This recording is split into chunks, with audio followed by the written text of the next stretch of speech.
কিছু ইমোশনালি আনপাবলিকরা কিছুদিন যাবৎ কইতেছিলা যে এখন বুঝবা শেখ হাসিনা চলে গেছে, এখন বুঝবা কি উন্নত করে গেছে। ওলে রে রে রে, সে যে কী করছে, কিছুদিন তো ওয়েট করতা, জানার জন্য তো কিছুদিন ওয়েট করতে, আস্তে আস্তে তো সব বাইরেতেছে। তার আগে এখন বুঝবা, এখন বুঝবে যে কী করে রেখেছে বাংলাদেশে, কী করে রেখেছে জানো? কিছু খবর রাখছো? হ্যাঁ।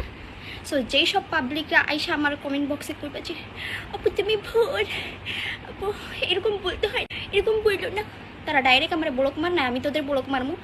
কারণ ইমোশনালি কি মানে মানুষ কয় না যে বাঙালি পাবলিক হলো ইমোশনালি পাবলিক, কিছু দেখলেই চোখের কানা দেখলেই যে ও মনটা গইলে একদম শেষ হয়ে যায়। তোমরা হচ্ছে ওইটা, সত্যিটা জানো, সত্যিটা বুঝো, দেন হচ্ছে কথা বলো। চইলা গেছে দেখে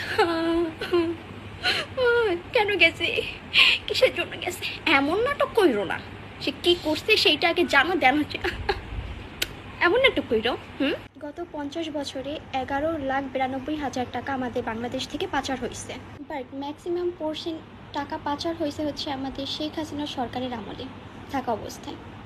দেন 2019 সালের একটা রিপোর্টসে জানা যায় যে 10 বছরে 5,30,000 কোটি টাকা